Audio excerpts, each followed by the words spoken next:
Jeremiah orí 48. Sí Moabu, báyìí lé Olúwa àwọn ọmọ ogun Ọlọ́run Israẹli wípé, ègbé ni fún Nebo, nítorí tí a fi ṣe ìjẹ. Ojú ti Kiriataimu, a sì kó o. Ojú ti Misgabu, ó sì wárìrì. Ògo Moabu kò sí mọ́. Wọ́n ti gbèrò ibi sí i ní Esboni, pé, wá, kí ẹ sì jẹ́ kí a ké e kúrò láti jẹ́ orílẹ̀-èdè. A ó ké ọ lulẹ̀ pẹ̀lú ìwọ Madmeni, idà yóò tẹ̀lé ọ. Ohùn igbe láti Horonaimu, ìparun àti ìdáhoro ńlá. A pa Moabu run, àwọn ọmọdé rẹ̀ mú kí a gbọ́ igbe. Nítorí ẹkún tẹ̀lé ẹkún ní ọ̀nà ìgòkè lọ sí Luhiti, nítorí ní ọ̀nà ìsọ̀kalẹ̀ Horonaimu a gbọ́ ìmí ẹ̀dùn, igbe ìparun, pé, ẹ sá, ẹ gba ẹ̀mí yín là, kí ẹ sì dàbí aláìlé ní aginjù. Ǹjẹ́ nítorí tí ìwọ ti gbẹ́kẹ̀lé iṣẹ́ ọwọ́ rẹ àti ilé ìṣúra rẹ, a ó sì kó ìwọ pẹ̀lú. Kémósì yóò sì jùmọ̀ lọ sí ìgbèkùn pẹ̀lú àwọn àlùfáà rẹ̀ àti àwọn ìjòyè rẹ̀. Àwọn olùparun yóò wá sórí olúkúlùkù ìlú, ìlú kan kì yóò sì bọ́. Àfonífojì pẹ̀lú yóò ṣègbé, a ó sì pa pẹ̀tẹ́lẹ̀ run gẹ́gẹ́ bí Olúwa ti wí. Fi ìyẹ́ fún Moabu, kí ó bá lè fò, kí ó sì lọ. Ìlú rẹ̀ yóò sì di ahoro, láìsí ẹnìkan láti gbé inú rẹ̀. Ìfibú ni ẹni tí ó ṣe iṣẹ́ Olúwa ní ìmẹ́lẹ́, ìfibú sì ni ẹni tí ó dá idà rẹ̀ dúró kúrò nínú ẹ̀jẹ̀. Moabu ti wà ní ìrora láti ìgbà èwe rẹ̀ wá, ó sì ti sílẹ̀ lórí gẹ̀dẹ̀gẹ̀dẹ̀ bí ọtí wáìnì.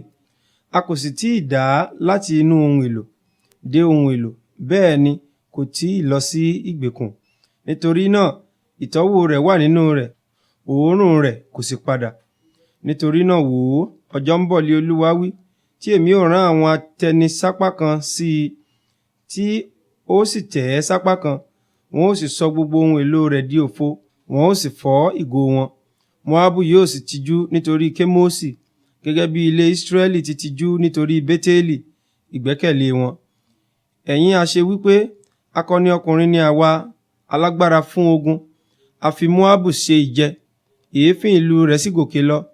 Àwọn àṣàyàn ọ̀dọ́mọkùnrin rẹ̀ sì súré lọ sí ibi pípa. Lé ọba wí, ẹni tí orúkọ rẹ̀ yìí jẹ́ Olúwa àwọn ọmọ ogun. Wàhálà Moabu súnmọ́ tòsí láti dé, ìpọ́njú rẹ̀ sì ń yára kánkán. Gbogbo ẹ̀yin tí ó wà yí ká, ẹ kédàárò rẹ̀, àti gbogbo ẹ̀yin tí ó mọ orúkọ rẹ̀, ẹ wí pé, báwo lé ọ̀pá agbára rẹ̀ fi ṣẹ́, ọ̀pá ògo. Ìwọ olùgbé ọmọbìnrin Diboni, sọ̀kalẹ̀ láti inú ògo, kí o sì máa gbé ibi òǹgbẹ. Nítorí afiniṣe ìjẹ, Moabu yóò gòkè wá sórí rẹ, yóò sì pa ìlú olódi rẹ run. Ìwọ olùgbé Aroeri, dúró lẹ́bàá ọ̀nà, kí o sì wò, béèrè lọ́wọ́ ẹni tí ń sá àti ẹni tí ń sálà, wípé, kí lè ó ṣe é? Ojú ti Moabu, nítorí a wó o lulẹ̀. Ẹ hu, kí ẹ sì kígbe. Ẹ kéde rẹ̀ ní Arnoni, pé, a fi Moabu ṣe ìjẹ. Ìdájọ́ sì ti dé sórí ilẹ̀ pẹ̀tẹ́lẹ̀, sórí Olóni àti sórí Jahasi àti sórí Mefati, àti sórí Diboni àti sórí Nebo, àti sórí Bet Diblataimu, àti sórí Kiriataimu, àti sórí Bet Gamuli, àti sórí Bet Meoni, àti sórí Kerioti, àti sórí Bosra, àti sórí gbogbo ìlú ilẹ̀ Moabu lókèrè àti nítòsí. A ké ìwọ Moabu kúrò, a sì ṣẹ́ apá rẹ̀, lé Olúwa wí. Ẹ mú un yó bí ọ̀mùtí, nítorí ó gbéraga sí Olúwa. Moabu yóò sì máa pafọ̀ nínú èébì rẹ̀, òun pẹ̀lú yóò sì di ẹni ẹ̀gàn.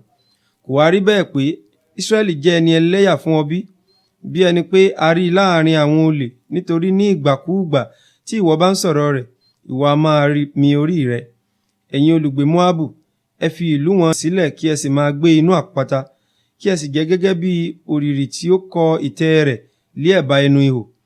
Àwa ti gbọ́ ìgbéraga Moabu, ó gbéraga púpọ̀, ìṣeféfé rẹ̀ àti àfojúdi rẹ̀ àti ìgbéraga rẹ̀ àti gíga ọkàn rẹ̀. Èmi mọ ìwà ìgbéraga rẹ̀, lé Olúwa wí, ṣùgbọ́n kò rí bẹ́ẹ̀, ọ̀rọ̀ asán rẹ̀ tí kò lè ṣe nǹkan kan. Nítorí náà ni èmi ó hu fún Moabu, èmi ó sì kígbe sókè fún gbogbo Moabu. Lórí àwọn ọkùnrin Keresi lé a ó ṣọ̀fọ̀. Èmi yóò sọkún fún àjàrà Sibma ju ẹkún Jásérì lọ. Ẹ̀ka rẹ̀ ti ré kọjá òkun lọ, wọ́n dé òkun Jásérì. Afiniṣe ìjẹ yóò kọlu ìkórè èso rẹ̀ àti ìkórè èso àjàrà rẹ̀. Àti ayọ̀ àti ariwo inú dídùn lé a mú kúrò lí oko àti kúrò ní ilẹ̀ Moabu. Èmi sì ti mú kí ọtí wáìnì tán nínú ìfúntí. Ẹnìkan kì yóò fi ariwo tẹ ọtí wáìnì. Ariwo ìkórè kì yóò jẹ́ ariwo ìkórè mọ́. Láti igbe Esboni dé Eleale dé Jahasi ni wọ́n fọ́ ohùn wọn. Láti Soari dé Oronainu, tí í ṣe ẹgbọrọ màálù ọlọ́dún mẹ́ta, nítorí omi Nimrimu pẹ̀lú yóò dahoro. Èmi yóò sì mú kí ó dópin ní Moabu, lí Olúwa wí, ẹni tí ó ń rúbọ ní ibi gíga àti ẹni tí ń sun tùràrí fún òrìṣà rẹ̀. Nítorí náà ọkàn mi ró fún Moabu bí fèrè, ọkàn mi yóò sì ró bí fèrè fún àwọn ọkùnrin Kéréṣì, nítorí ìṣúra tí ó kójọ ṣègbé. Nítorí gbogbo orí ni yóò pa àti gbogbo irùngbọ̀n lé a ó ké kù. Ọgbẹ́ yóò wà ní gbogbo ọwọ́ àti aṣọ ọ̀fọ̀ ní ẹ̀gbẹ́ méjèèjì.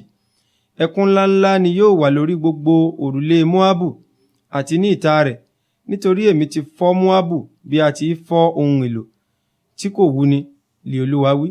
Ẹ hu pé báwo li a ti wó o lulẹ̀, báwo ni Moabu ti fi ìtìjú yí ẹ̀yìn padà. Bẹ́ẹ̀ ni Moabu yóò di ẹ̀gàn àti ìdààmú sí gbogbo àwọn tí ó yí káàkiri. Nítorí báyìí lí Olúwa wí, wò ó, òun ó fò gẹ́gẹ́ bí idì, yóò sì na ìyẹ́ rẹ̀ lórí Moabu.